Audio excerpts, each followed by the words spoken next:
ओम नमो भगवते वासुदेवाय.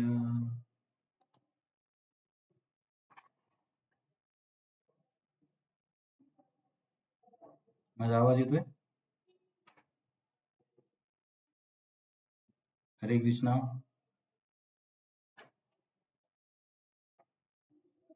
हरे कृष्णा. येतोय ना? हं. आपण सुरुवात करूया. ओम नमो भगवते वासुदेवाय.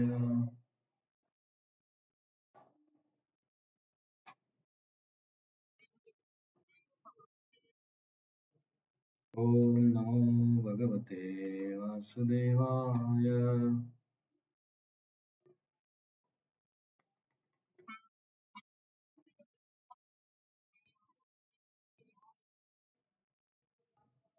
तर आपण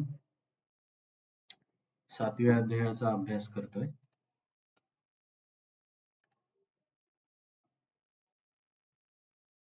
थोडंसं ना नेटवर्कचा इश्यू आहे वाटतं. तुम्हाला आवाज वगैरे व्यवस्थित येतोय ना?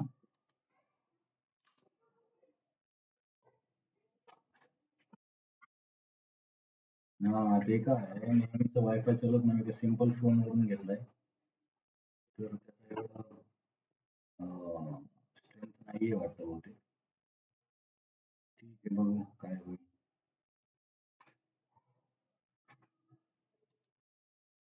नवीन लोकांना ऍड करायला तर ऍड पण होत नाही ना. एक मिनिट, मी त्या प्रभूजींना फोन करून बघतो.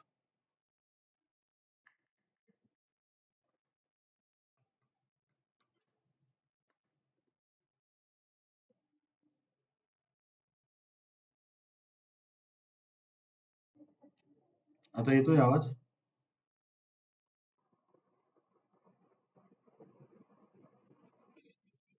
येतोय ना? चालेल. तर आपण अध्याय नंबर 7चा अभ्यास करतोय. 6व्या आणि 7व्या अध्यायामध्ये संबंध असा आहे. 6व्या अध्यायाच्या शेवटी भगवंतांनी भक्तीला सर्वश्रेष्ठ योग आणि भक्तांना सर्वश्रेष्ठ योगी म्हणून स्थापित केलं. मग 7व्या अध्यायामध्ये या भक्तीचं आणि या भक्ताचं वर्णन भगवंत करणार आहेत. तर पहिल्या श्लोकामध्ये भगवंत अर्जुनाला सांगतात की माझा आश्रय घेऊन भक्तीचं आचरण करून जेव्हा तुझं मन मला आसक्त होईल, तू सर्व काही जाणून घेशील आणि याच्यामध्ये काही संशय नाही आहे. मग हे झालं. मग दुसऱ्या श्लोकामध्ये भगवंत सांगतात की मी तुला काय सांगणार आहे, ज्ञान आणि विज्ञान, आणि हे दोन्ही जाणल्यावरती तुला आणखीन काही जाणण्यासाठी या जगामध्ये शिल्लक राहणार नाही. आवाज येतोय ना सर्वांना? हा, येतोय ना? ठीक आहे. हा. पहिल्या श्लोकामध्ये भगवंत काय बोलले की अर्जुन, अं, माझ्याकडून ऐक. काय ऐक? की माझा आश्रय घेऊन भक्तियोगाचं आचरण करून जेव्हा तुझं मन माझ्यावरती आसक्त होईल, तू मला पूर्णपणे जाणशील आणि याच्यामध्ये काही संशय नाही. तर मग मी तुला काय सांगणार आहे, तू जाणशील म्हणजे काय जाणशील? तर मी तुला ज्ञान आणि विज्ञान सांगणार आहे. आणि हे ज्ञान विज्ञान कळाल्यावरती आणखीन काही जाणण्यासाठी शिल्लक राहणार नाही. मग अर्जुन म्हणेल, भगवंत हे एवढं दुर्मिळ आहे का, तुम्ही जे मला सांगणार आहात? तर भगवंत म्हणतात, हो, खूप दुर्मिळ आहे. फारच कमी लोकांना माझ्याबद्दल समजतं. जे अध्यात्मामध्ये प्रयत्न आहेत त्यांच्यामध्ये पण खूप खूप कमी लोकांना माझ्याबद्दल समजतं. माझा सुरुवातीला भगवंत ज्ञानाबद्दल सांगतील. ज्ञान म्हणजे काय? ही भौतिक प्रकृती किंवा भगवंतांच्या विविध शक्तीबद्दल सांगतील. तर श्लोक नंबर 4 मध्ये पराशक्ती, सॉरी, याचा मला नेहमी कन्फ्युजन होतं. कनिष्ठ शक्तीबद्दल सांगतील. कनिष्ठ किंवा अचेतन किंवा जड शक्तीबद्दल. तर ही कशापासून बनली आहे? ज्याबद्दल 8 तत्वांचं वर्णन केले भगवंतांनी. पृथ्वी, अग्नी, वायू, आकाश आणि जळ, आणि मन, बुद्धी, अहंकार. या 8 पासूनच ही भौतिक प्रकृतीची 24 तत्वांनी बनली आहे. ती अस्तित्वामध्ये आहे. तर हे झालं कनिष्ठ शक्तीचं किंवा अचेतन शक्तीचं वर्णन श्लोक नंबर 4 मध्ये. श्लोक नंबर 5 मध्ये भगवंत म्हणतात की माझी दुसरी शक्ती आहे, अपरा आहे. अपरा किंवा या शक्तीपेक्षा श्रेष्ठ आहे. चौथ्या श्लोकात सांगितलेलं आहे. कोण आहे ती शक्ती? तर जीवशक्ती. आणि जीवशक्ती का श्रेष्ठ आहे? कारण ही चेतन जीवशक्ती अचेतन किंवा जड भिन्न प्रकृतीला किंवा कनिष्ठ प्रकृतीचा उपभोग करते, म्हणून ही श्रेष्ठ आहे. आणि या दोन्ही शक्तीच्या एकत्रित येण्यामुळेच सर्व काही या जगामध्ये निर्माण होतं. म्हणजे शरीर, वस्तू, पशु पक्षी जे काही असो ते सर्व भौतिक प्रकृती आणि जीवशक्ती हे दोन्ही एकत्र आल्यामुळेच निर्माण होतात. परंतु अर्जुन, या सर्वांचा उगम आणि शेवट मीच आहे. कारण मीच त्यांचा निर्माता आहे आणि प्रलयामध्ये सर्व काही माझ्यामध्ये समावतं. आणि परंतु असा विचार करू नको की या शक्तीपैकी आणखीन कोणी शक्ती आहे का की जी माझ्यापेक्षा श्रेष्ठ आहे, किंवा कोणी व्यक्ती आहे का जी माझ्यापेक्षा श्रेष्ठ आहे. तर भगवंत म्हणतात की माझ्यापेक्षा श्रेष्ठ कोणीच नाहीये आणि सर्व जगामध्येच मीच सर्वव्याप्त आहे, सर्वांचा आधार मीच आहे, जसं की मोत्यांच्या हारामध्ये धागा. मग हे याचे उदाहरण देतात भगवंत की कसे सर्वव्याप्त आहेत किंवा सर्व गोष्टींचा कसे आधार आहे. श्लोक नंबर 8 ते 12 मध्ये. 8 मध्ये पाण्याची चव, चंद्र सूर्याचा प्रकाश, वेदांमधला ओमकार. त्याच्यानंतर 9 मध्ये पृथ्वीचा सुगंध, अग्नीचं तेज, तपस्वी लोकांची तपस्या. 10 मध्ये सर्व जीवांचं मूळ बीज, बुद्धिमान व्यक्तीची बुद्धी. 11 मध्ये बलवान व्यक्तीचं बळ. हे सगळं मी आहे असं भगवंत सांगतात. 8 ते 11 मध्ये श्लोक नंबर 7चं स्पष्टीकरण दिलं की मी कसा सर्वव्याप्त आहे किंवा सर्वांचा आधार कसा आहे. कारण प्रत्येक गोष्टीतला जो सार आहे की जे महत्वाचं तत्व आहे ते मी आहे, त्याच्यामुळे मी सर्वव्याप्त आहे. मग श्लोक नंबर 12 मध्ये भगवंत म्हणतात की अर्जुन, पण माझ्या या विभूतींचा किंवा माझ्या शक्तींचा काही अंत नाहीये. त्याच्यामुळे सारांशामध्ये असं सांगतो की या जगामधलं सर्व काही 3 गुणांपासून निर्माण झालंय आणि या 3 गुणांचा मीच स्वामी आहे. हे 3 गुण माझ्यापासूनच प्रकट होतात किंवा माझ्या प्रकृतीपासून प्रकट होतात आणि प्रकृतीचा स्वामी मी आहे. श्लोक नंबर 12 काय सारांश आहे की अर्जुन, सर्वांचा उगम मीच आहे असा. कारण असे किती सांगत बसणार, हे काय म्हणतात त्याला, विभूती किंवा भगवंतांचं अस्तित्व असणाऱ्या गोष्टी. सर्व काही राजसिक, तामसिक, सात्विक हे सर्व माझ्या शक्तीनेच अभिव्यक्त होतात. पण मी जरी गुण हे माझ्यावरती निर्भर असले तरी मी त्यांच्यामध्ये नाही. थोडासा विरोधाभास आहे की मी सर्वांमध्ये आहे आणि मी सर्वांमध्ये नाही. याचा अर्थ आचार्यांनी सांगितलाय की गुण माझ्यावरती निर्भर आहेत, मी गुणांवरती निर्भर नाही आहे. मग 13 मध्ये प्रश्न असा येईल की मग तुम्ही जर सर्वव्याप्त आहात, सर्वांचा आधार आहात, तर मग तुम्हाला जीव का जाणत नाहीत? तर 13व्या श्लोकात भगवंत सांगतात की कारण 3 गुणांपासून निर्माण होणाऱ्या व्यक्ती, वस्तू, परिस्थिती, भावना या सर्वांमुळे जीव एकदम द्वंद्वामध्ये अडकलाय, मोहित झालाय. आणि मोहित झाल्यामुळे मी बाजूला असलो तरी मला कोणी जाणत नाही, कारण सर्व राग द्वेषामध्येच अडकलेले आहेत. मग नंतर प्रश्न असा आहे की मग याच्यामधून बाहेर येण्याचा काही मार्ग आहे का? तर श्लोक नंबर 14 मध्ये भगवंत सांगतात की असं बघायला गेलं तर माझी जी भौतिक शक्ती आहे, प्रकृती आहे, जी की गुणांनी बनली आहे, ती खूप दुस्तर आहे, तिला पार करणं फार कठीण आहे. पण जो मला शरण येतो त्याला हे करणं शक्य आहे. म्हणजे या मोहजाळातून बाहेर येण्याचा एकच मार्ग आहे, भौतिक प्रकृतीच्या प्रभावाला दूर करण्याचा एकच मार्ग आहे, तो म्हणजे भगवंतांना शरण जाणे. मग प्रश्न असा येईल की या भौतिक प्रकृतीतून किंवा या जीवनचक्रातून बाहेर येण्याचा मार्ग आहे तुम्हाला शरण जाणे. पण आम्ही समाजामध्ये असे बघतो की बरेचशी सुशिक्षित किंवा वैज्ञानिक किंवा तत्वज्ञानी लोक तुम्हाला शरण जात नाहीत. असं का होतं? तर भगवंत सांगतात की हे सर्व जे लोकांबद्दल तू सांगतोय, हे लोक 4 प्रकारामध्ये आपण विभागित करू शकतो आणि हे 4 प्रकारचे लोक मला कधीच शरण येत नाहीत. कुठले आहेत? मूढ, नराधम, ज्यांचं ज्ञान मायेनं हरलं आहे आणि जे आसुरी भावाचे आहे. मूढ म्हणजे जे केवळ गधा मजदुरी करतात, ज्यांचा आयुष्याचा उद्देश केवळ इंद्रिय तृप्तीचा आहे. नराधम म्हणजे काय? की ज्यांना संधी मिळाली, संस्कार झालेत, पण ते भक्तीचा उपयोग घेत नाहीत, किंवा एका आचार्यांनी सांगितले की जे भक्ती मिळवून तिचा त्याग करतात, की त्यांना असं वाटतं की भक्तीने माझे इच्छा पूर्ण होणार नाहीत. आणि माया अपहृत ज्ञान म्हणजे जे भौतिकवादी तत्वज्ञानी किंवा वैज्ञानिक लोक आहेत, ज्यांचं ज्ञान मायेने प्रभावित आहे ते लोक. आणि आसुरम भावमाश्रिता म्हणजे जे सरळ सरळ नास्तिक लोक आहेत, जे ईश्वराला मानतच नाहीत. अशा 4 प्रकारचे लोक कधीच भगवंतांना शरण येत नाहीत. माया अपहृत ज्ञानामध्ये एक प्रकार आणखी महत्वाचा आहे, की जे लोक शास्त्र वाचतात त्यांना शास्त्रांचं ज्ञान आहे, पण शास्त्रांचा सार कोण आहे किंवा कृष्ण भक्ती श्रेष्ठ आहे, कृष्ण एक व्यक्ती आहे, त्यांना कळत नाही. म्हणजे शास्त्र वाचून पण त्यांचं ज्ञान चोरीला गेल्यासारखंच आहे. तर ही 4 प्रकारची लोक कधी मला शरण येत नाहीत असं भगवंत सांगतात. तर आतापर्यंतच्या चर्चेमध्ये कोणाला काही प्रश्न आहे?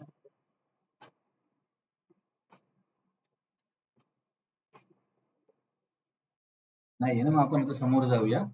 श्लोक नंबर 16चं वाचन करायचं. चतुर्विधा भजन्ते माम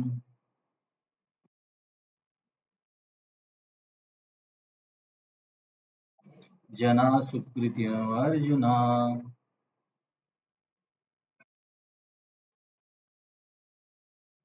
आर्तो जिज्ञासुरार्थार्थी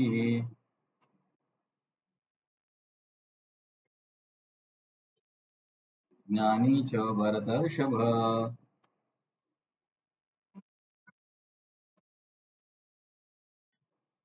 तर तुम्हाला आवाज नाही आला किंवा काही नाही समजलं तर सांगा. हा श्लोक फार फार महत्वाचा आहे. याच्यामध्ये बरीच किचकट चर्चा येणार आहे. तुम्हाला जेवढं लक्षात राहील तेवढं पकडा, नाही राहील तर सोडून दिलं तरी चालेल, पण तत्वज्ञानाच्या दृष्टीने हा श्लोक महत्वाचा आहे. तर इथे चर्चा काय आहे, की आपण मागच्या श्लोकामध्ये बघितलं, श्लोक नंबर 15 मध्ये, की कोण शरण येत नाही. तर आता श्लोक नंबर 16 मध्ये कोण शरण येतं याचं वर्णन आहे, की कुठल्या प्रकारचे लोक मला शरणागत होतात. आणि त्याच्यामध्ये थोड्या भक्तीचं पण वर्णन येणार आहे, कुठल्या भक्तीचे प्रकार आणि कुठल्या भक्तीने काय यश मिळतं. तर दोन्हीमध्ये कनेक्शन काय, कोण मला शरण झालं. तर शरण येणाऱ्यांचे भगवंतांनी 4 प्रकार किंवा 4 प्रकारचे व्यक्ती किंवा मनुष्य सांगितले, जे की भगवंतांना शरण येतात. तर हे 4 व्यक्ती कोण आहेत? आर्त, अर्थार्थी, जिज्ञासू आणि ज्ञानी. आर्त म्हणजे ज्यांच्या आयुष्यामध्ये काहीतरी दुःख आहे, समजा आजार असेल किंवा काहीतरी कोर्ट कचेरीचा प्रॉब्लेम असेल, तर असे असे लोक मला शरण येतात. नंतर अर्थार्थी, अर्थार्थी म्हणजे ज्यांना काही आर्थिक लाभाची अपेक्षा आहे. हे तर आपल्या सगळ्यांना माहिती आहे की आर्थिक लाभासाठी बरेच लोक भगवंतांकडे जाऊन नवस वगैरे करतात. नंतर जिज्ञासू म्हणजे ज्यांना आत्मज्ञान हवं आहे. आत्मज्ञान म्हणजे मी शरीर नाही, आत्मा आहे. किंवा विश्वनाथ चक्रवर्ती ठाकूर सांगतात, ज्यांना शास्त्राचं भौतिक ज्ञान हवं आहे, म्हणजे व्याकरण वगैरे. किंवा आत्मज्ञान लक्षात ठेवलं तरी चालेल. आणि ज्ञानी म्हणजे हा ज्ञानी थोडासा वेगळा आहे. या व्यक्तीला, या ज्ञानीला कशाची इच्छा नाही, हा ज्ञानमिश्र भक्त आहे. तर हा व्यक्ती, हे 4 प्रकारचे लोक मला शरण येतात. तर याच्यामध्ये एक गोष्ट लक्षात ठेवायची, हे 4 प्रकार आहेत. आर्त, बघा आर्तचं उदाहरण आहे गजेंद्र. हे तुम्हाला भक्तिशास्त्रीमध्ये विचारू शकतात. आर्त म्हणजे जो दुःखात आहे, प्रॉब्लेम मध्ये आहे. तर दुःखात प्रॉब्लेम मध्ये असून शरणागत झालेला आहे गजेंद्र. अर्थार्थी म्हणजे ज्याला काहीतरी अर्थाची अपेक्षा किंवा पैशाची, संपत्तीची अपेक्षा होती म्हणून शरणागत झाला. त्याचं उदाहरण आहे ध्रुव महाराज. आणि जिज्ञासूचं उदाहरण दिलं जातं सुत गोस्वामी. आणि ज्ञानीचं उदाहरण दिलं जातं शुकदेव गोस्वामी. एकदा मी बलदेव उद्योगभूषणच्या तात्पर्यामध्ये कन्फर्म करतो. याच्यावर थोडं स्पष्टीकरण बघायचं आहे आपल्याला.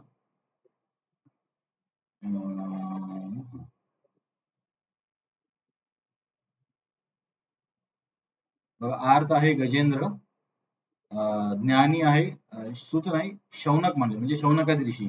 जे सुत गोस्वामीला ऐकत होते ना, हे थोडं करेक्शन करून घ्या. ऐकणारे सुत गोस्वामी तर सुद्धा शुद्ध भक्त होते. शौनकादी ऋषी हे ज्ञानीचं, सॉरी, जिज्ञासूचं उदाहरण आहे, ज्याला आत्मज्ञान हवं आहे. ध्रुव महाराज अर्थार्थी आणि शुकदेव गोस्वामी ज्ञानीचं उदाहरण आहे. हे फक्त लक्षात ठेवा, तुम्हाला भक्तिशास्त्रीमध्ये विचारू शकतात की या चारीचं उदाहरण सांगा म्हणून. इथे आपण काय बघतोय, कोण कोण भगवंतांना शरण जातात. त्याच्यामध्ये 4 प्रकारचे लोक बघितले, परंतु या चारीचा एक महत्वाचं विशेषण आहे. कारण आपण बघतो समाजामध्ये बरेचसे लोक दुःखी असतात किंवा बऱ्याचशा लोकांना आर्थिक संकट येतात, पण असं होत नाही की सगळेच लोक भक्ती घेतात. बरेचदा लोक खूप आर्थिक संकट असेल तर नशा पण करतात. काही लाईफ मध्ये प्रॉब्लेम आला तर अशा वेळेस पण नशापान करणारे लोक आहेत किंवा काही हिंसक गोष्टी करणारे लोक आहेत.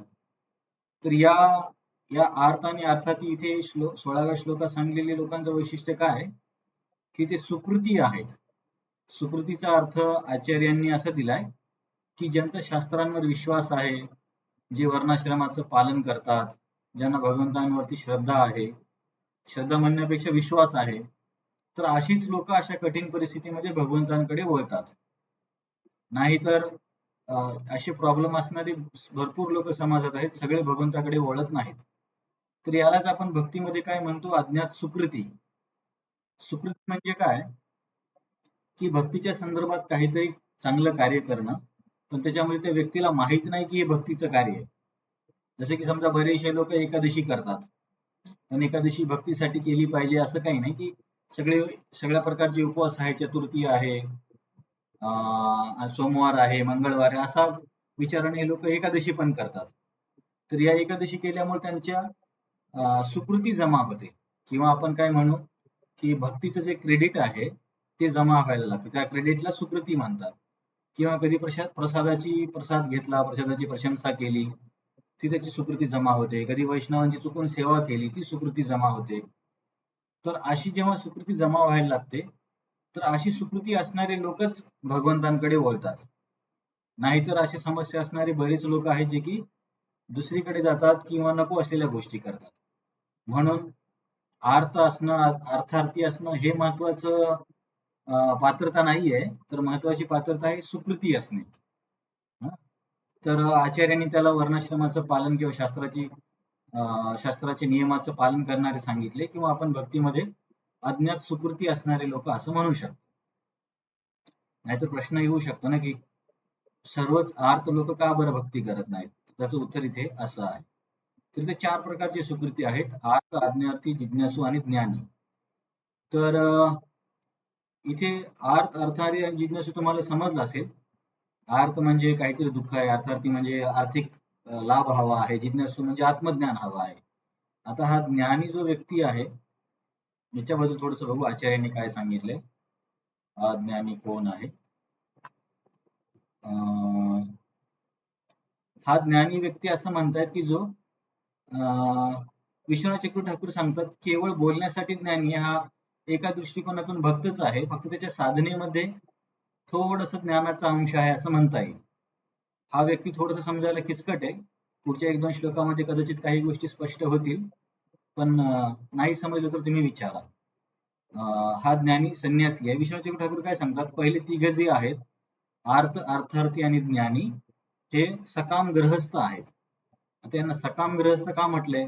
कारण यांना कशाची तरी अपेक्षा आहे, काहीतरी प्राप्त करायचे, म्हणून सकाम. सकाम म्हणजे आपण आधी पण अभ्यास केला होता ना, ज्यांना काहीतरी कामना आहे, इच्छा आहे, त्यांना सकाम म्हणतात. तर इथे कुणाला दुःखातून दूर व्हायचंय, कुणाला आर्थिक गोष्ट हवी आहे, कुणाला आत्मज्ञान हवंय, म्हणून यांना सकाम म्हणतात. आणि गृहस्थ का? कारण हे जे सकाम कर्मयोग आहे हा, किंवा इच्छा असून जी साधना केली जाते ती केवळ गृहस्थीमध्येच केली जाते. म्हणून हे पहिले तिघ जे आहेत ते सकाम गृहस्थ आहेत. आणि चौथा जो ज्ञानी आहे त्याला भौतिक इच्छा नाहीये, थोडासा त्याच्या साधनेमध्ये ज्ञानाचा लेश आहे, तो संन्यासी आहे. संन्यासी का?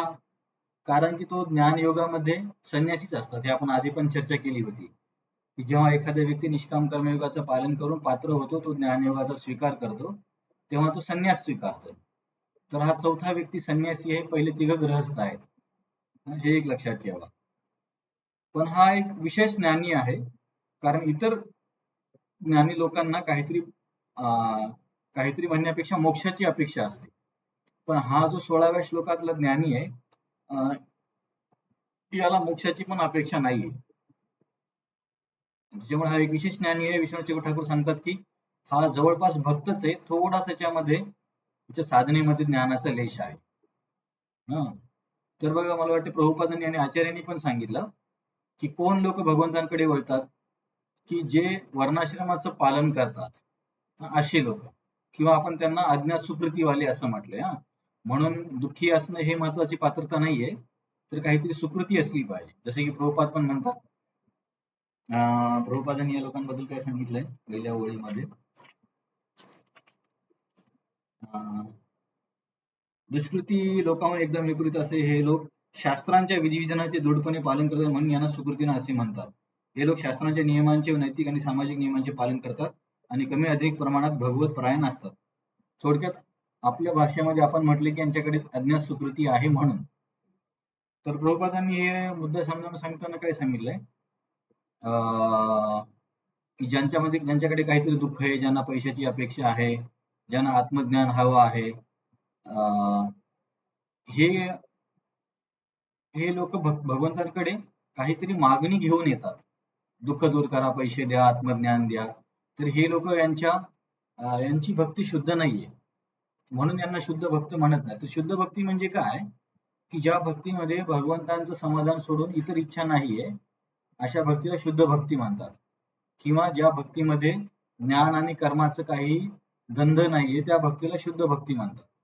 किंवा ज्या भक्तीमध्ये केवळ सेवेची अपेक्षा केली जाते, त्या भक्तीला शुद्ध भक्ती म्हणतात. परंतु ज्या भक्तीतून काहीतरी भौतिक प्राप्त करण्याची अपेक्षा, आजारापासून मुक्ती, आर्थिक लाभ, मोक्ष या अपेक्षा केल्या जातात, ती भक्ती शुद्ध भक्ती नसते. म्हणून हे पहिले 3 लोक जे आहेत ते शुद्ध भक्त नाहीयेत.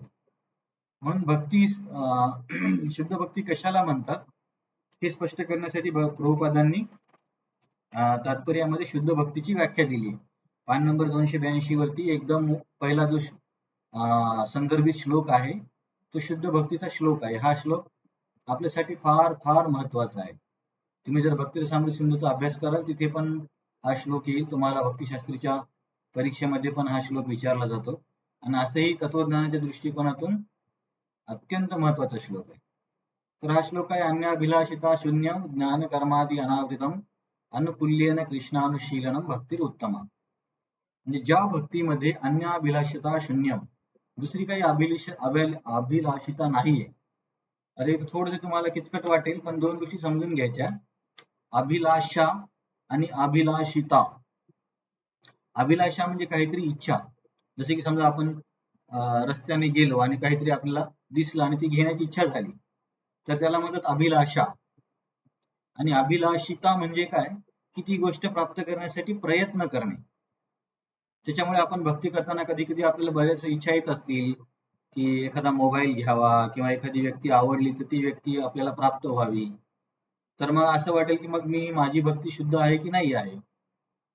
तर इच्छा आल्यामुळे भक्ती अशुद्ध होत नाही, पण जर आपण भक्तीचा उपयोग ती गोष्ट, ती व्यक्ती, ती वस्तू प्राप्त करण्यासाठी केला तर मग भक्ती मिश्र होऊन जाते. म्हणून अन्याभिलाषिता शून्य म्हणजे भगवंतांची सेवा सोडून इतर कुठलीही गोष्ट प्राप्त करण्यासाठी भक्तीचा उपयोग हा व्यक्ती करत नाही. नंतर दुसरी ओळ आहे ज्ञान कर्मादि अनावृतम. याच्या साधनेमध्ये ज्ञान आणि कर्माचा लेश नसतो. ज्ञान आणि कर्माचा लेश नसतो म्हणजे काय, की समजा काही कर्मकांडाची क्रिया करणार नाही, किंवा नेती नेती करत बसणार नाही, किंवा स्वर्ग प्राप्तीची इच्छा, कर्मकांडातून लोकांना काय पाहिजे, स्वर्ग प्राप्तीची इच्छा करणार नाही, किंवा निर्विशेष मोक्षाची इच्छा करणार नाही. बघा, कर्मकांड करणे किंवा स्वर्ग प्राप्तीची इच्छा करणे म्हणजे हे झालं कर्मयोगाने भक्ती प्रभावित होणे. आणि निर्विशेष मोक्षाची इच्छा करणे किंवा ज्ञानाच्या अंगाचं पालन करणे भक्तीमध्ये, असा विचार करून की मला भक्तीसोबत हे पण केलं पाहिजे, तेव्हा अर्थ काय होतो की भक्ती ही ज्ञानाने प्रभावित झाली. या दोन्ही गोष्टी नसल्या पाहिजे. पहिलं लक्षण आपण काय बघितलं की अन्य अभिलाषिता शून्य, की या व्यक्तीला इतर काही प्राप्त करण्यासाठी तो भक्तीचा उपयोग करत नाही किंवा प्रयत्न करत नाही. हे लोक जॉईन का होऊ शकत नाही? तुम्हाला सर्वांना आवाज व्यवस्थित येतोय?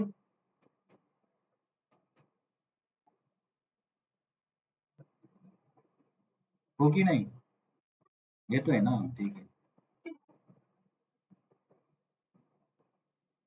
काय प्रॉब्लेम आहे मला काही कळत नाही.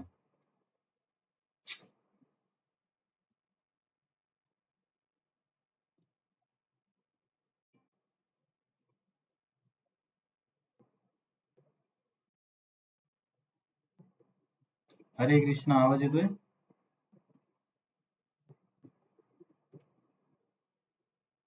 हरे कृष्णा.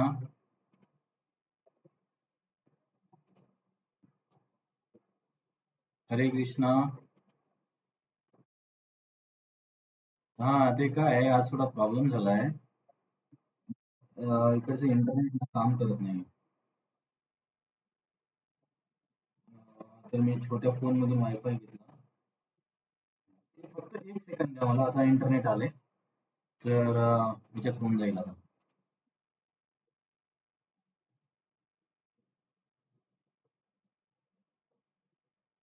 आतापर्यंतच्या चर्चेमध्ये कुणाला काही प्रश्न आहे? देहान गेले का?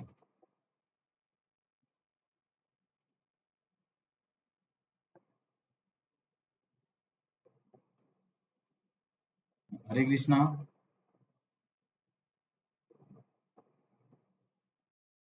हा, आता काही प्रॉब्लेम येणार नाही, आता नेटवर्क आले.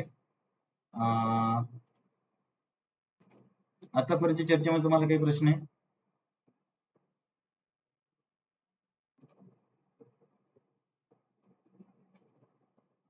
हो की नाही? नाही आहे ना, हा ठीक आहे. आपण काय बघतोय, श्लोक नंबर 15 मध्ये आपण बघितलं की कुठले लोक भगवंतांना शरणागत होत नाहीत. मग श्लोक नंबर 16 मध्ये कुठले शरणागत होतात त्यांचं वर्णन आहे. त्यांच्या वर्णनामध्ये 4 प्रकारची लोक सांगितली: आर्त, अर्थार्थी, जिज्ञासू आणि ज्ञानी. काहीतरी दुःखातून मुक्तीची इच्छा करणारे, आर्थिक लाभाची इच्छा करणारे, आत्मज्ञान प्राप्तीची इच्छा करणारे आणि ज्ञानी. ज्ञानी हा थोडासा विशेष व्यक्ती आहे. तर हे 4 प्रकारच्या लोकांमध्ये पण महत्वाचा गुण आहे की सुकृती असणं, नाहीतर हे असून पण लोक इतर ठिकाणी जातात. तर प्रभुपादांनी तात्पर्य सांगितलं की ह्या लोकांना काहीतरी इच्छा आहे, पहिल्या तिघांना, म्हणून ते शुद्ध भक्त नाही आहेत. कारण शुद्ध भक्तीमध्ये भौतिक इच्छा नसल्या पाहिजे. म्हणून शुद्ध भक्ती काय आहे हे स्पष्ट करण्यासाठी प्रभुपादांनी भक्तिरसामृत सिंधूतला तो श्लोकाचा संदर्भ दिलाय की इतर अभिलाषा पूर्ण करण्यासाठी भक्तीचा उपयोग केला नाही पाहिजे. भक्तीच्या साधनेमध्ये ज्ञान आणि कर्माचा प्रभाव नसला पाहिजे. आणि तिसरी गोष्ट आहे अनुकूल्येन कृष्णानुशीलनम, की भगवंतांची भक्ती किंवा सेवा ही अनुकूल भावाने केली पाहिजे. जसं की याचे 2 उदाहरण देतो की यशोदामाई कधी कधी भगवंतांना रागवायची, तर ही यशोदामाईची भक्ती शुद्ध आहे की नाहीये?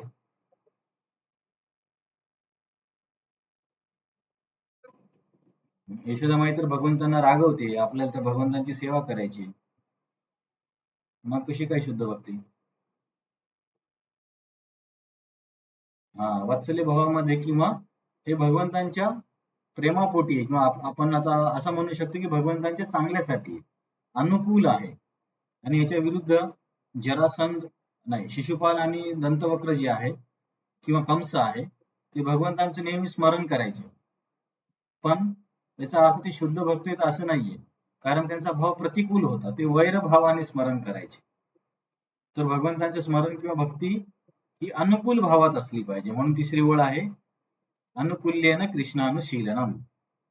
तर अशी जर भक्ती असेल, या 3 गोष्टी पूर्ण झाल्या, तर मग त्या भक्तीला म्हणायचं उत्तमा भक्ती किंवा शुद्ध भक्ती. तर या आजच्या श्लोकातले पहिले तिघ लोक हे शुद्ध भक्त नाही आहेत, हे प्रभुपाद इथे सांगतायत. पण हे जे लोक आहेत, जर हे भक्तांच्या संपर्कात आले तर ते शुद्ध भक्त होऊ शकतात. असं नाहीये की सुरुवातीला जरी यांच्या साधनेमध्ये ज्ञान कर्माचा लेश असला किंवा काही इच्छा आहेत म्हणून ते कधी शुद्ध होणार नाही, असं नाहीये. पण वैष्णवांच्या संगतीने हे लोक पण शुद्ध होऊ शकतात.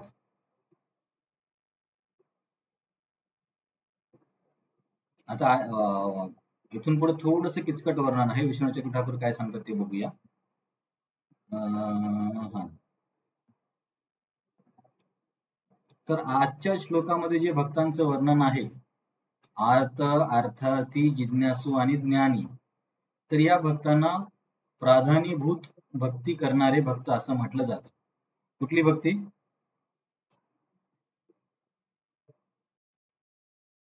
हा, तर हे तुम्हाला आता लक्षात ठेवायचं, थोडंसं वर्णन किचकट येणार आहे. तर भक्तीचे पण प्रकार आहेत. एक आहे गुणीभूत भक्ती, दुसरी आहे प्राधान्यभूत भक्ती, आणि सर्वोच्च आहे शुद्ध भक्ती किंवा केवल भक्ती. तर यांच्यासाठी काही काही समानार्थी शब्द वेगळे पण असतील. जसे की शुद्ध भक्तीला केवला भक्ती, अकिंचन भक्ती, किंवा प्रेम भक्ती, असे वेगवेगळे शब्द वापरले जातात. पण इथे एक गोष्ट आपण लक्षात ठेवायची आहे की भक्तीचे 3 प्रकार आहेत. सध्या एवढं लक्षात ठेवा, 3 प्रकार आहेत. 3 प्रकार कसे? तर पहिला प्रकार जो आहे गुणीभूत भक्ती. बघता तुम्हाला मराठीतले शब्द माहित आहेत? प्राधान्य आणि गुण गौण. प्राधान्य आणि गौण हे 2 शब्द माहित आहेत तुम्हाला? तर प्राधान्य कशाला म्हणतात?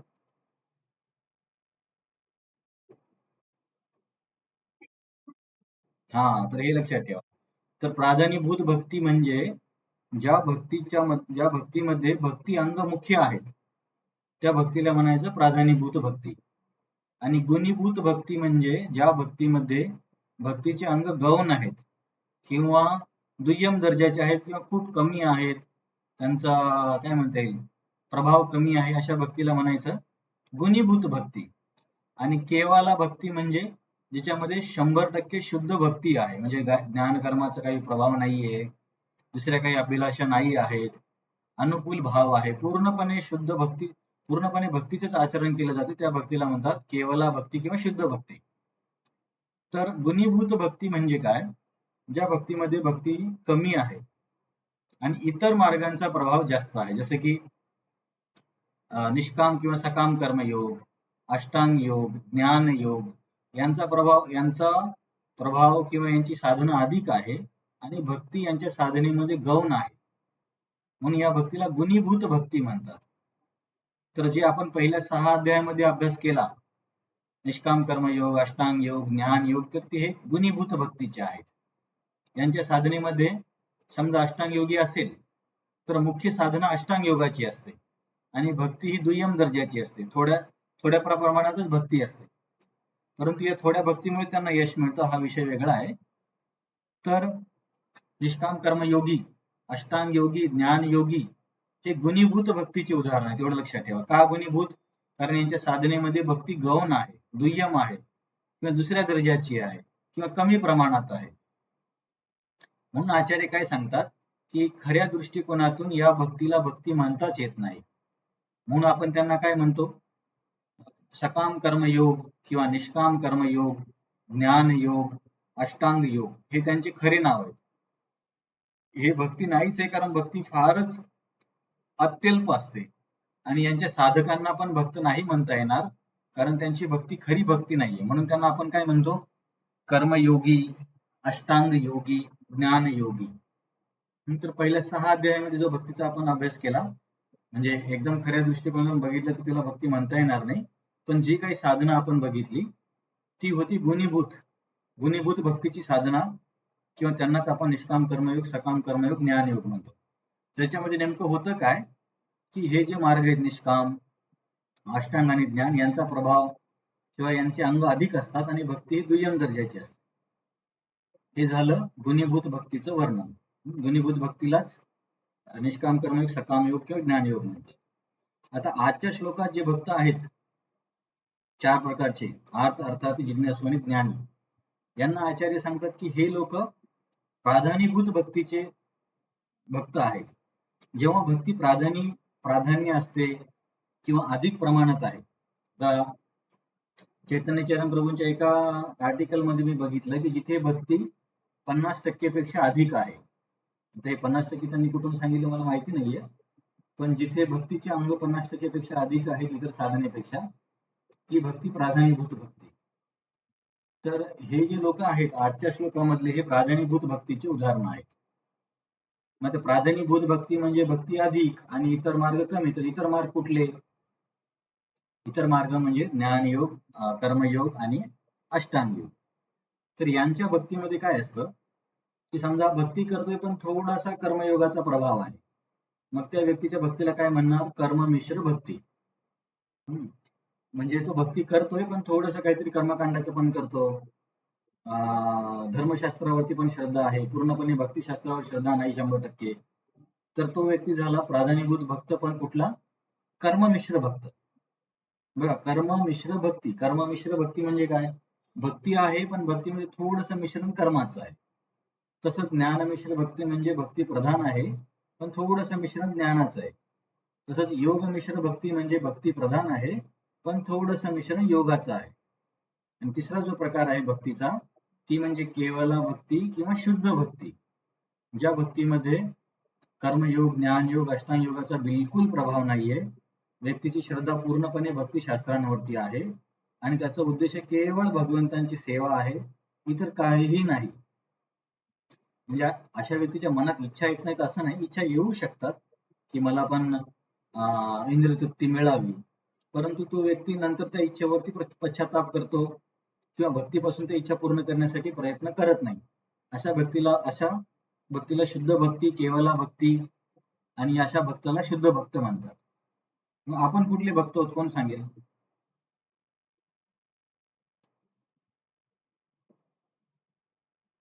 आपण हा, परफेक्ट. का बरं केवला भक्त?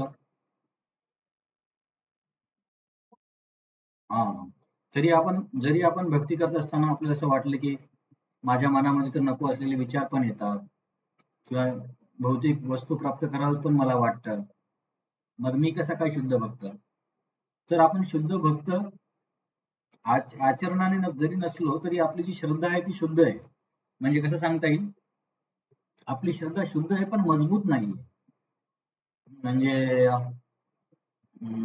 काय मिश्रण तर नाही म्हणता येणार. भक्तीचा जो मूळ बेस आहे तो शुद्ध आहे, परंतु आपण काय म्हणता येईल, आणखीन पूर्णपणे इतर गोष्टींवरती नियंत्रण केलं नाही म्हणून अशा इच्छा येऊ शकतात. तरी सुद्धा आपण शुद्ध भक्तच आहोत आणि शुद्ध भक्तीच करत आहोत. शुद्ध भक्त म्हणजे रूप गोस्वामी, सनातन गोस्वामी किंवा परीक्षित महाराज यांच्यासारखे नाही आहोत आपण, पण आपली श्रद्धा पण तीच आहे, पण तितकी बळकट नाहीये. एवढाच फरक, हे लक्षात ठेवा. हे तुम्हाला समजलं गुणीभूत, प्राधान्यभूत आणि केवला किंवा शुद्ध भक्ती?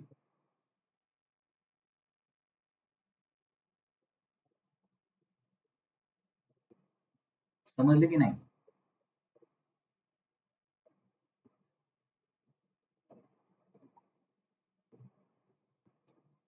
मला आवाज येत नाही की काय? हरे कृष्ण, आवाज येतोय? हरे कृष्ण.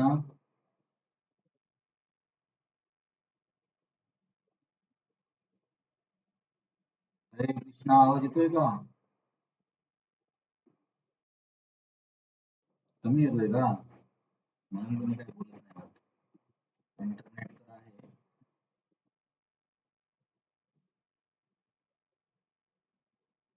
संगीता माझा जी आवाज येतो तुम्हाला क्लिअर आहे ना? तर माझा हा प्रश्न आहे, गुणीभूत, प्राधान्यभूत, केवला किंवा शुद्ध भक्तीमध्ये कोणाला काही समस्या आहे का? समजलं हे? समजलं ना? तर पहिल्या 6 अध्यायात आपण कुठल्या भक्तीचा अभ्यास केला? हा, तर हे जर तुम्हाला कळलं ना, तर कारण पुढे चर्चा याच्याच्या संदर्भात येणार आहे. इथे नाही समजलं तर मग समोर कठीण वाटू शकतं म्हणून मी विचारतो. तर हे जे आजच्या श्लोकाचे लोक आहेत, ते प्राधान्यभूत भक्तीवाले आहेत. यांची भक्ती पण शुद्ध नाहीये, कारण यांच्या काही भौतिक इच्छा आहेत आणि या भौतिक इच्छा पूर्ण करण्यासाठी ते भक्तीमध्ये आलेत. म्हणून हे लोक शुद्ध भक्त नाहीयेत. तर गुणीभूत भक्तीला ऍक्च्युली भक्ती म्हणता येत नाही. त्यांना आपण निष्काम कर्मयोग, ज्ञानयोग, अष्टांग योग म्हणतो.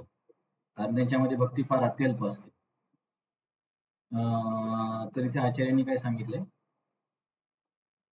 आता या लोकांना मिळतं काय? आता जे गुणीभूत भक्तीवाले आहेत ना, ज्यांच्यामध्ये इतर मार्गांचं खूप प्राधान्य आहे आणि भक्ती केवळ नाममात्र आहे. तर अशामध्ये जे सकाम कर्मयोग करतात, त्यांना काय मिळत असेल कोण सांगेल? सकाम कर्मयोगामध्ये सर्वोच्च फळ काय?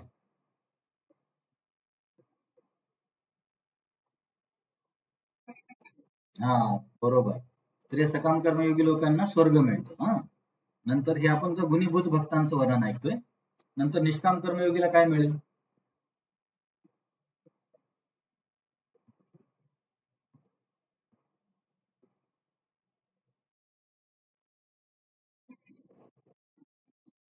हा, हृदय शुद्धीकरण होऊन ते ज्ञानयोगासाठी पात्र होतात.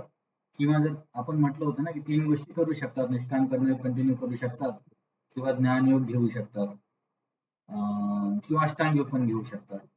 तर या व्यक्तीला हृदय शुद्धकरण होऊन ज्ञानयोगासाठी पात्रता मिळते किंवा त्याच पद्धतीने जर आचरण करत गेला तर मोक्ष पण मिळू शकतो. त्याच्यानंतर ज्ञान आणि अष्टांग योगीला काय मिळेल?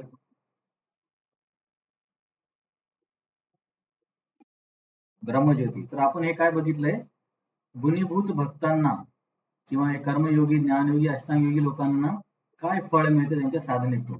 हे झालं, हे लक्षात राहिलं तुमच्या. मग आता आपण बघूया प्राधान्यभूत भक्तांना काय मिळतं. तर प्राधान्यभूत भक्तांमध्ये हे जे तिघं आहेत ना, आर्त, अर्थार्थी आणि जिज्ञासू, हे कर्ममिश्र भक्त आहेत किंवा सकाम भक्त आहेत. तुम्ही म्हणाल की सकाम भक्त मग गुणीभूत नाहीये, कारण गुणीभूतला एका प्रकारे भक्ती म्हणताच येत नाही. मग भक्ती म्हटलं म्हणजे एकतर प्राधान्यभूत भक्ती असेल किंवा केवळ भक्ती असेल. म्हणून ते सकाम भक्त म्हणजे काय, की ज्याच्यामध्ये भक्ती खूप जास्त आहे पण थोडासा कर्माचा प्रभाव आहे, कर्मयोगाचा. म्हणून अशा या कर्ममिश्र भक्ती योग्याला किंवा सकाम भक्त जे पहिले तिघ आहेत या श्लोकातले, यांना काय मिळतं, की यांच्या ज्या पण सुरुवातीच्या इच्छा होत्या, जसं की ते म्हटले की भगवंत मला आजारातून बाहेर काढ, किंवा मला जमीन किंवा संपत्ती पाहिजे ते मला दे, किंवा मला आत्मज्ञान दे. तर या सगळ्या गोष्टी या लोकांना मिळतात. आणि ह्या गोष्टी मिळाल्याच्या नंतर यांच्या साधनेमध्ये भक्ती जी महत्वाची असते, त्या भक्तीच्या बळावरती यांना सालोक्य मोक्ष मिळतो. हे लक्षात ठेवा. आपण पहिले काय बघितलं की गुणीभूत भक्तांना काय काय मिळतं, मग नंतर चर्चा करतोय प्राधान्यभूत भक्तांना काय मिळतं. प्राधान्यभूत भक्तामध्ये आजच्या श्लोकाचे जे पहिले तिघ आहेत ते कर्ममिश्र प्राधान्यभूत भक्त आहेत किंवा सकाम भक्त आहेत. म्हणून त्यांच्या काहीतरी इच्छा होत्या म्हणून भगवंत काय करतात, सुरुवातीला त्यांच्या इच्छा पूर्ण करतात. जशी कोणाचा काही आजार असेल, काहीतरी काही समज त्याच्यातून तो व्यक्ती बाहेर येतो, परंतु त्याच्या साधनेमध्ये भक्ती खूप जास्त असल्यामुळे तो तसा जर साधना करत गेला तर शेवटी त्याला सालोक्य मोक्षाची प्राप्ती होते. तरी सालोक्य मोक्ष म्हणजे काय, कोण सांगेल?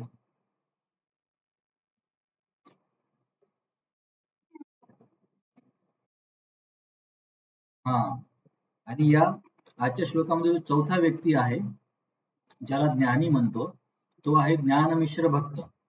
आता हा ज्ञानमिश्र भक्त म्हणजे कुठली भक्ती, कोण सांगेल?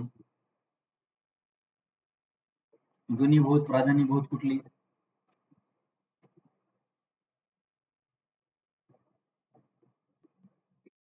हा, प्राधान्यभूत आहे. हे लक्षात ठेवा. बघा, जो शब्द पहिले येतो ना तो कमी असतो, उलट सांगतो मी तुम्हाला. जो शब्द शेवटी येतो ना ती भक्ती, तो मार्ग प्रधान असतो. समजा ज्ञानमिश्र भक्ती म्हणजे भक्ती प्रधान आहे म्हणून प्राधान्यभूत भक्ती. पण भक्ती मिश्र ज्ञान असं जर म्हटलं तर गुणीभूत झालं, म्हणजे भक्ती कमी आहे, ज्ञान जास्त आहे.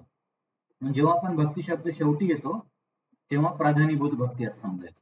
जसे की समजा योग मिश्र भक्ती म्हटले तर योग हा अत्यल्प प्रमाणात असणारी प्राधान्यभूत भक्ती. ज्ञानमिश्र भक्ती म्हणजे भक्ती प्राधान्यभूत आहे पण ज्ञानाचा थोडासा अवशेष आहे. तर हा जो चौथा व्यक्ती आहे ज्ञानी, हा ज्ञानमिश्र भक्त आहे. तर या व्यक्तीला काय मिळतं, याला शांत रतीची प्राप्ती होते.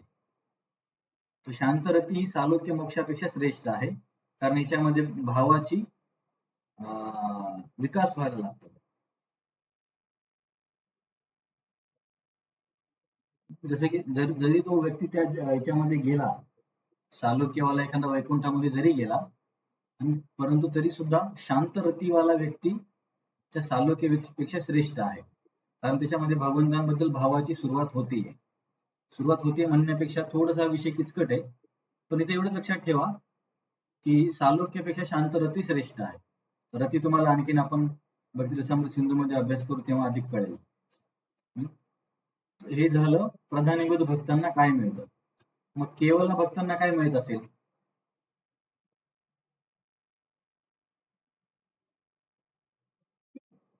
हा,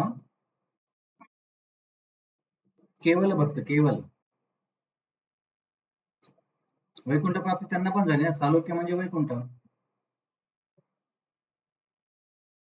हा, भगवंत प्रेम आणि वेगवेगळ्या भावांचा विकास म्हणजे दास्य, साख्य, वात्सल्य आणि प्रेम, हा तिन्ही प्रकारच्या भक्तीमध्ये फरक आहे. गुणीभूतवाले स्वर्ग किंवा अधिकाधिक मोक्ष, प्राधान्यभूतवाले इच्छा पूर्ण करून सालोक्य, प्राधान्यभूत मध्ये ज्ञानवाले शांतरती, परंतु केवला भक्ती किंवा शुद्ध भक्तीवाल्यांना कुठल्या तरी रसामध्ये भगवंतांचं पार्षदत्व मिळतं. कुठला रस? दास्य, साख्य, वात्सल्य किंवा माधुर्य. तर हा यांच्या गतीमधला फरक आहे. आता इथल्या आजच्या चर्चेमध्ये कोणाला काही प्रश्न आहे?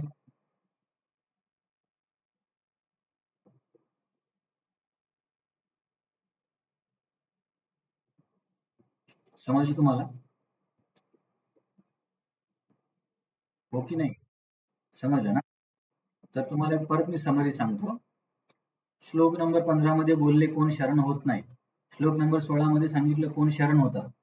4 प्रकारचे लोक आहेत, परंतु या चारींचा महत्वाची पात्रता आहे, त्यांच्याकडे सुकृती आहे.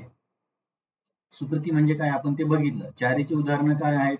आर्त गजेंद्र, अर्थार्थी ध्रुव महाराज, जिज्ञासू शौनक आणि ज्ञानी शुकदेव गोस्वामी.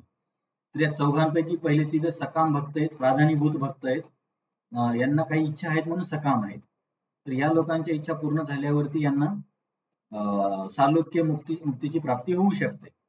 आणि जो चौथा आहे ज्ञानी भक्त, ज्याला काही भौतिक इच्छा नाहीये, तर या व्यक्तीला गोलोकामध्ये शांतरतीची प्राप्ती होऊ शकते. आणि जो केवला भक्त असणार त्याला भगवंतांची पार्षदत्व 4 रसामध्ये प्राप्त होते. त्याचे भगवंतांबद्दलच्या भावना विकसित होतात पूर्णपणे. तर याच्यामध्ये आपण गुणीभूत, प्राधान्यभूत आणि केवला भक्ती यांचा आपण अभ्यास केला.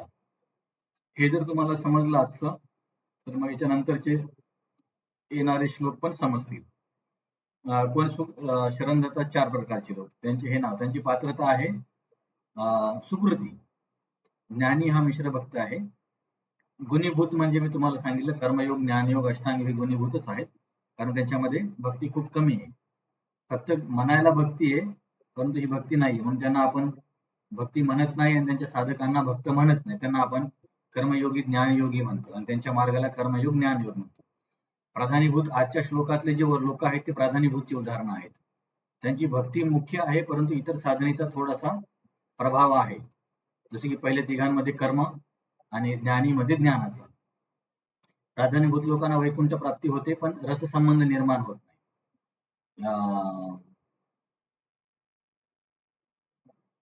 आणि मग परत प्रभुपादांनी सांगितलं, जरी या लोकांना काही इच्छा असल्या, परंतु जर शुद्ध भक्तांच्या संपर्कात आले तरी हे लोक पण शुद्ध भक्त होऊ शकतात. नंतर काय त्यांना काय मिळतं हे आपण बघितलं. प्राधान्यभूत भक्तांना काय मिळतं? भौतिक इच्छा पूर्तीनंतर भक्तीमुळे सालोक्य मुक्ती किंवा वैकुंठ प्राप्ती, सुख ऐश्वर्य मुक्ती, वैकुंठ पण भगवंतांसोबत रस नाही. ज्ञानमिश्र प्राधान्यभूत भक्तीमध्ये शांतरती निर्माण होते आणि भक्तांच्या जर संपर्कात आले तर शांतरतीपासून ते दास्यरतीपर्यंत पण प्रवास करू शकतात. शुद्ध भक्तीचे वेगवेगळे शब्द आहे. शुद्ध भक्ती, अनन्य भक्ती, अकिंचन भक्ती, केवला भक्ती.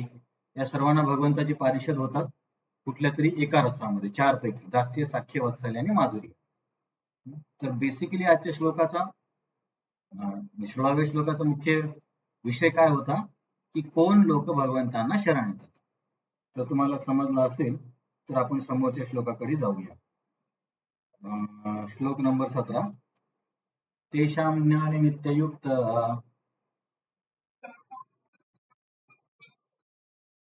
एक भक्तिर्विशिष्यते प्रिय हि ज्ञानिनो अत्यर्थम् अहम स च मम प्रिय. तर 16 नंबर मध्ये 4 लोकांचं वर्णन केलं ना. तर या 17व्या श्लोकात भगवंत सांगतात की या चौघांपैकी ज्ञानी मला अधिक प्रिय आहे. तर का प्रिय आहे त्याचं आपण बघूया.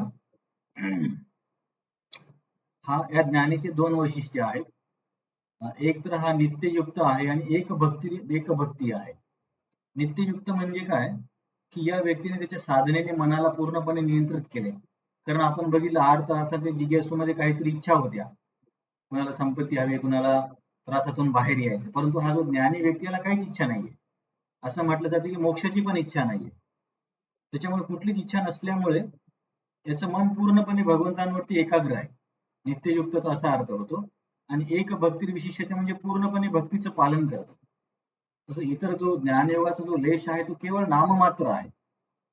हा या तिघांमध्ये आणि या ज्ञानीमध्ये फरक आहे.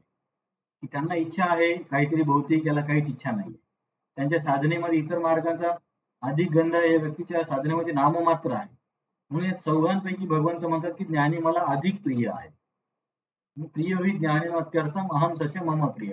तो ज्ञान, मी त्याला प्रिय आहे आणि तो मला प्रिय आहे. तर मग असं का? कारण भगवंतांचा एक नियम आहे. ये यथा मां प्रपद्यन्ते तां सतैव भजाम्यहं मम वर्तमान वर्तन्ते मनुष्यापार्थ सर्वशः. जो मला ज्या पद्धतीने शरण येतो मी त्याला त्या पद्धतीने प्रतिसाद देतो. तर हा ज्ञानी नित्ययुक्त आहे आणि केवळ माझी भक्ती करतो आणि त्याला माझ्यावरती खूप प्रेम आहे, म्हणून तो पण मला प्रिय आहे. थोडक्या 17व्या श्लोकामध्ये काय बघायचं आपल्याला, की या 4 लोकांपैकी ज्ञानी भगवंतांना अधिक प्रिय आहे.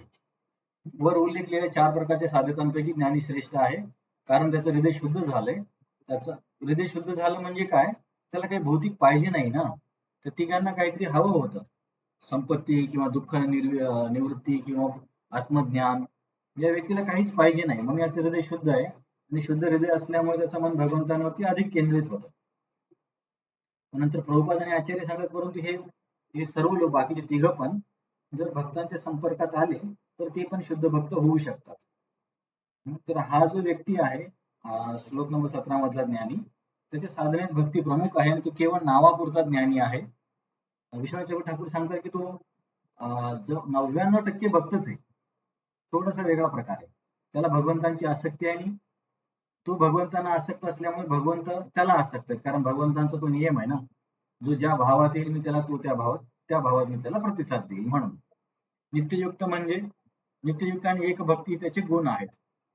नित्ययुक्त म्हणजे काय? पूर्णपणे तो भगवंतांच्या भक्तीमध्ये एकाग्र आहे. किंवा नित्ययुक्तचा आचार्याने आणखी काही स्पष्टीकरण दिलं का बघूया.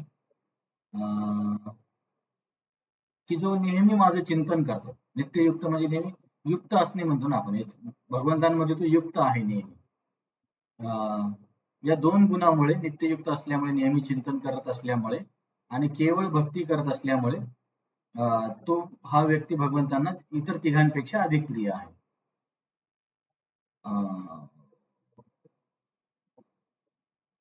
तर हे तुम्हाला कदाचित समजलं असेल. आणि या इतर तिघांमध्ये ज्ञानीमध्ये काय फरक आहे माहिती आहे का?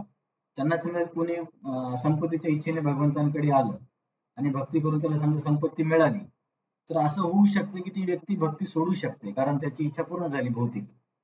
करून या ज्ञानी व्यक्तीचं विशिष्ट वैशिष्ट्य काय, केला काही भौतिक पाहिजेच नाहीये. हा ऑलमोस्ट भक्तासारखा, शुद्ध भक्तांसारखाच आहे. म्हणून हा कधीच भक्ती भगवंतांना सोडणार नाही. त्यामुळे पण तो भगवंतांना अधिक प्रिय आहे. मग असा प्रश्न येईल की हा ज्ञानी भगवंतांना अधिक प्रिय आहे की भक्त अधिक प्रिय आहे? मला वाटतं त्याचं उत्तर या श्लोकात आहे की पुढच्या श्लोकात आहे? पुढच्या श्लोकात देतील. पुढच्या श्लोकामध्ये आपण बघूया. ठीक आहे. आणखीन काय पॉइंट आहे का इथे? नाही. एवढं चर्चा आहे. इथे काय चर्चा आहे? चौघांपैकी मला ज्ञानी अधिक प्रिय आहे, कारण तो नित्ययुक्त आहे, नेहमी माझ्या चिंतनात असतो आणि एक भक्ती, केवळ भक्तीचं तो आचरण करतो आणि त्याला काही कशाची इच्छा नसल्यामुळे तो मला कधी सोडून जाणार नाही. म्हणून हा ज्ञानी मला अधिक प्रिय आहे. तो मला प्रिय आहे आणि मी त्याला प्रिय आहे, असं भगवंत सांगतात. आता श्लोक नंबर 18 पैकी 18 मध्ये काय प्रश्न आहे, की मग हे बाकीचे योग्य नाही आहेत का, किंवा बाकीचे मूर्ख आहेत का? बाकीचे म्हणजे 3 जण, अर्थ, अर्थार्थी आणि जिज्ञासू. कारण तुम्ही ज्ञानीला म्हणता की ज्ञानी मला प्रिय आहे. मग या इतरांबद्दल तुमचं काय मत आहे? तर श्लोक नंबर 18 मध्ये भगवंत सांगतात. आपण हा श्लोक गाऊया. उदारा सर्व एवैते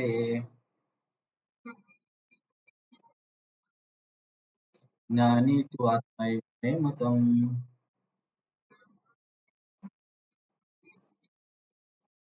आस्थिता स हि युक्तात्मा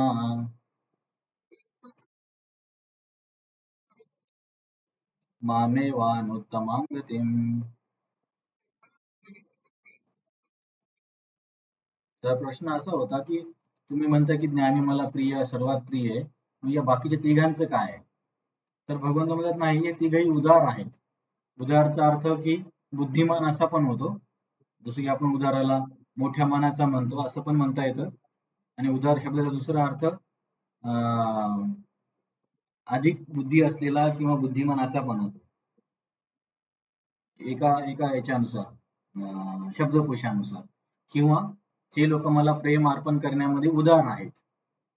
का बरं असं म्हटले भगवंत? कारण भौतिक इच्छा असताना व्यक्ती नशापान पण करू शकला असता किंवा इतर देवी देवतांकडे पण जाऊ शकला असता, पण तो माझ्याकडे आला म्हणून तो उदार आहे.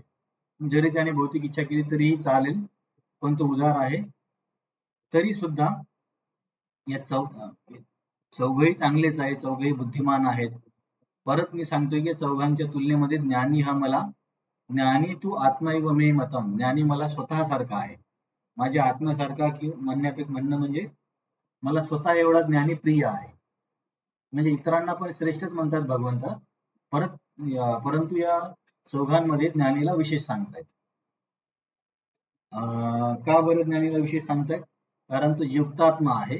म्हणजे माझ्यामध्ये पूर्णपणे युक्त झालाय आणि शेवटी तो माझी प्राप्ती करेल. इतर लोकांचं तसं होईल किंवा नाही होईल सांगता येत. मग इतर तीन आपणास प्रिय नाही आहेत का? ती सर्व उदार आणि महान आहेत, कारण मला प्रेम अर्पण करतात. प्रेम अर्पण करणे म्हणजे जिथे आपलं प्रेम आहे तिथेच आपण मागायला जाऊ ना, की भगवंता मला हे दे, मला या संकटातून बाहेर काढ. मागणी कुठं करणार व्यक्ती? काहीतरी संबंध आहे तेव्हाच. तर भगवंत म्हणतात कमीत कमी माझ्याकडे आले तरी, इच्छा घेऊन आले तरी काही हरकत नाही, पण माझ्याकडे आले म्हणजे मला प्रेम करतात हे लोक. त्यामुळे चौघही उदार आहेत, चौघही बुद्धिमान आहेत, परंतु ज्ञानी मला माझ्या स्वतःसारखा प्रिय आहे. का स्वतःसारखा प्रिय आहे? कारण तो केवळ माझ्या सेवेत, इतर लोकांचं कसं इच्छापूर्ती झाली तर कदाचित ते सोडून जाऊ शकतात, परंतु ज्ञानी तसा नाहीये. आणि ज्ञानीचं ध्येय मीच आहे, म्हणून ज्ञानी मला स्वतः इतका प्रिय आहे किंवा मी त्याला माझ्या आत्म्यासारखा समजतो या चौघांपैकी. मग असा प्रश्न येईल की इथे भगवंत म्हणतात की हा ज्ञानी मला माझ्या आत्म्यासारखा प्रिय आहे, मग आपलं काय? आपण तर आपण ज्ञानी आहोत का? या श्लोकामध्ये आपण जी चर्चा करतो 2-3 श्लोकामध्ये, तिथे वर्णन आलेला ज्ञानी आपण आहोत का? ठीक आहे, कोण सांगेल का नाही?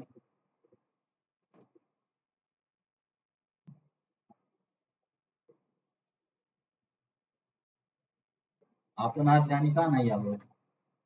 आता आपण एवढी चर्चा केली ना, त्याच्यावरूनच सांगा.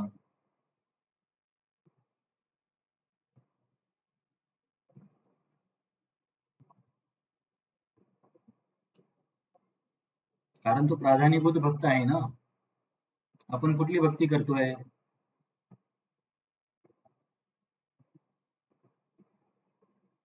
आपण कुठली भक्ती करतोय कोण सांगेल?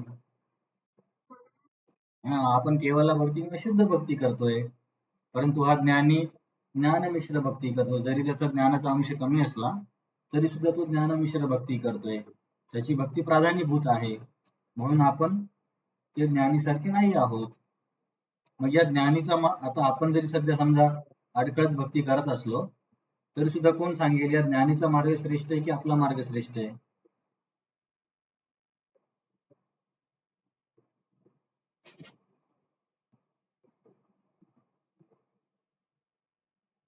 मी जेव्हा तुम्हाला विचारलं समजलं का, तेव्हा तुम्ही हो बोलले आणि प्रश्न विचारताना तुम्ही उत्तर देत नाही.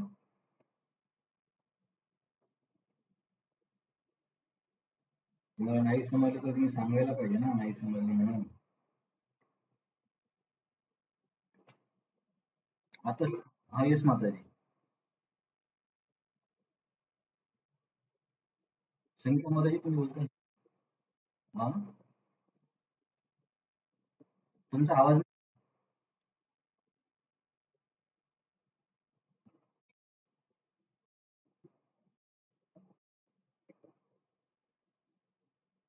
काहीतरी प्रॉब्लेम आहे तुमचा आवाज.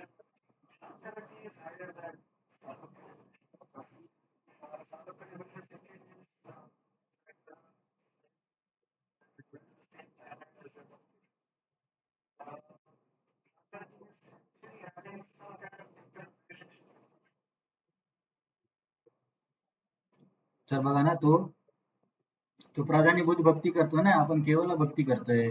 मग आपला मार्ग श्रेष्ठ असणार ना. ठीक आहे, काही हरकत नाही. तर इथे मला हे सांगायचंय की या श्लोकामध्ये भगवंत काय म्हणतात की तो ज्ञानी मला माझ्या आत्म्यासारखा प्रिय आहे. मग असं वाटेल की अरे मग आत्म्यासारखा प्रिय आहे म्हणजे ज्ञानी आपल्यापेक्षा श्रेष्ठ आहे का, हा ज्ञानी प्रधानीभूतवाला? तर नाहीये प्रिय. तो आपल्यापेक्षा श्रेष्ठ नाही होऊ शकत, म्हणजे असं म्हणायचं नाही. पण जरी आपण सध्या शुद्ध नसलोय पूर्णपणे, पण आपला मार्ग उच्च आहे. कारण त्याच्यापेक्षा शुद्ध भक्त भगवंतांना अधिक प्रिय का असतात हे स्पष्ट करण्यासाठी आचार्यांनी एक श्लोक सांगितलाय. 11व्या स्कंदामध्ये उद्धवाला भगवंत बोलतात की न तथा मे प्रियतम आत्मयोनिर्न शंकर न च संकर्षणो न श्री नैवात्माचे यथा भवान. की बाबा तू भक्त मला माझ्या स्वतःपेक्षा अधिक प्रिय आहेत. इथे ज्ञानीला भगवंत काय म्हणतात की ज्ञानी मला माझ्या आत्म्यासारखे आहे. परंतु भक्तांबद्दल भगवंत सांगतात की मला ज्ञानी माझ्या आत्म्यापेक्षा अधिक प्रिय आहे.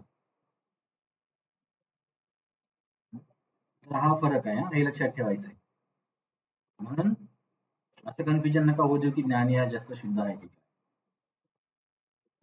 तर ठीक आहे, आतापर्यंत आपण काय बघितलं तुम्हाला मी परत सांगतो. श्लोक नंबर 15 मध्ये कोण कोण शरणागत होत नाही, श्लोक नंबर 16 मध्ये कोण कोण शरणागत होतात, त्यांची मुख्य पात्रता, अज्ञात, सुकृती, याच्यावरून आपण गुणीभूत, प्राधान्यभूत आणि केवला भक्तीचं वर्णन ऐकलं.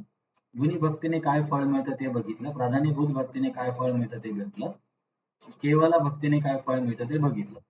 या 16 नंबर श्लोकामध्ये जे 4 भक्त आहेत त्यांच्यामध्ये ज्ञानी थोडा वेगळा आहे, त्याला काही भौतिक इच्छा नाहीये. तर या ज्ञानीला शांत रती मिळते. तर या चौघांपैकी श्लोक नंबर 17 मध्ये भगवंत सांगतात की मला ज्ञानी अधिक प्रिय आहे, कारण तो एक भक्ती करतो आणि नित्ययुक्त असतो, म्हणजे नेहमी माझ्या चिंतनात असतो, त्याला काही पाहिजे नाहीये आणि मन पूर्णपणे त्याचं नियंत्रित आहे. मग 18 मध्ये प्रश्न विचारला की इतरांचं काय, इतर तुम्हाला प्रिय नाही आहेत का? तर भगवंत नाही, ते पण प्रिय आहेत, ते पण उदार आहेत. कारण कमीत कमी ते माझ्याकडे तरी आले, म्हणजे माझ्यावरती काहीतरी प्रेम, काहीतरी अपेक्षा आहे. पण तरी सुद्धा ज्ञानी मला स्वतःसारखा प्रिय आहे. याच्या संदर्भात आपण चर्चा केली, ज्ञानी स्वतःसारखा प्रिय आहे, पण शुद्ध भक्तांना भगवंत म्हणतात की शुद्ध भक्त मला स्वतःपेक्षा अधिक प्रिय आहेत. तर हा शुद्ध भक्तांमधला आणि ज्ञानीमधला एक फरक आहे. तर आपण श्लोक नंबर 19 बघूया. प्रश्न असेल, नाही समजले तुम्ही विचारून घ्या, कारण हे थोडस तत्वज्ञानाचा विषय. हा 19 नंबरचा श्लोक झाला की मग नंतर सोपे श्लोक येतील परत. श्लोक नंबर 19. बहुनाम जन्मनामन्ते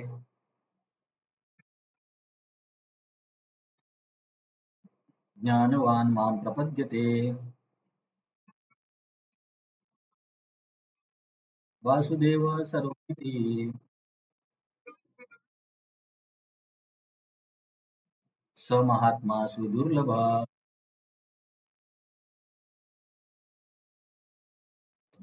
तर याच्यामध्ये थोडं समजून घेण्याचा विषय आहे की मग बाबा एका आचार्याने असं सांगितलंय की मग तुम्ही म्हणताय ना हा ज्ञानी तर पूर्णपणे शुद्ध नाहीये, कारण थोडंसं त्याच्या याच्यामध्ये मिश्रण आहे, जरी तो इतर तिघांपेक्षा श्रेष्ठ असला तरी.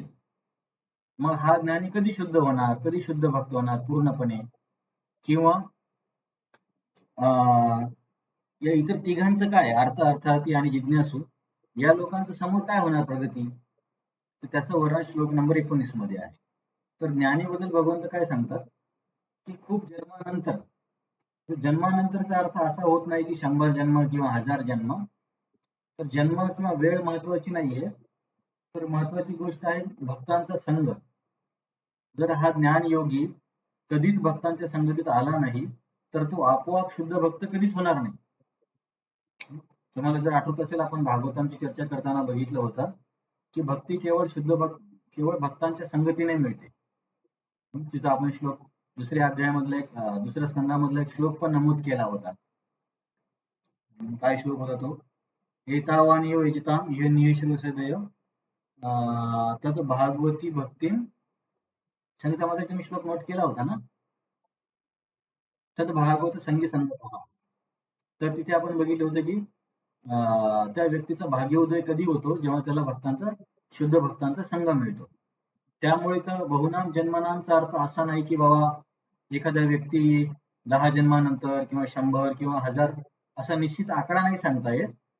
फक्त एवढं सांगता येतं की जर त्याला वैष्णवांचा संघ मिळाला तो कधी पण शुद्ध होऊ शकतो. या जन्मातही शुद्ध भक्त होऊ शकतो. हे महत्वाचं आहे. इथे बहुनाम जन्मचा अर्थ काय होतो? दुर्मिळता, की बाबा ज्ञानी भक्त जरी असला तरी त्याला शुद्ध भक्त होणं थोडंसं दुर्मिळच आहे.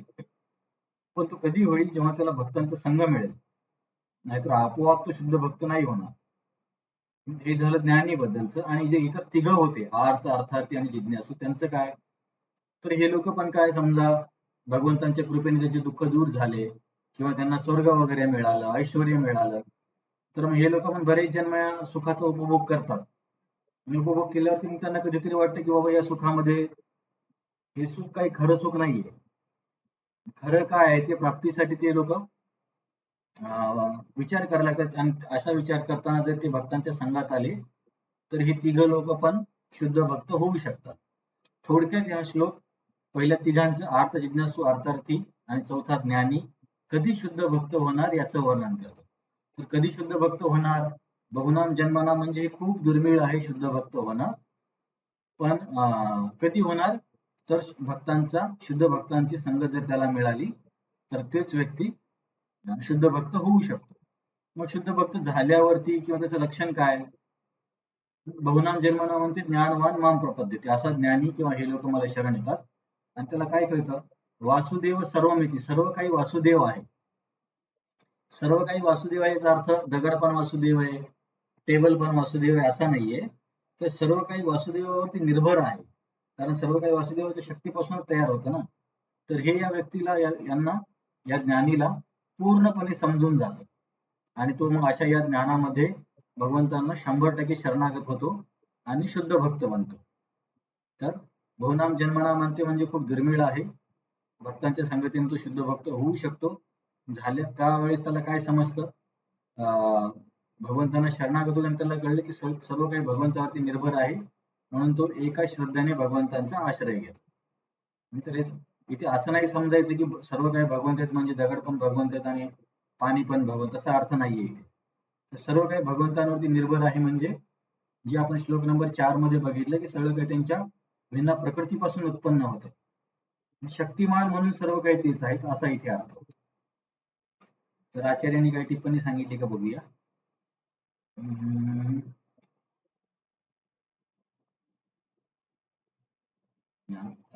सगळं काही वासुदेवाचा काय अर्थ आहे ते आपण बघितलं. याच्यामध्ये एक महत्वाची गोष्ट आहे की केवळ कितीही जन्म घेऊन काही उपयोग नाही, शुद्ध भक्तांचा संघ मिळणं महत्वाचं आहे. हे खूप महत्वाचं आहे.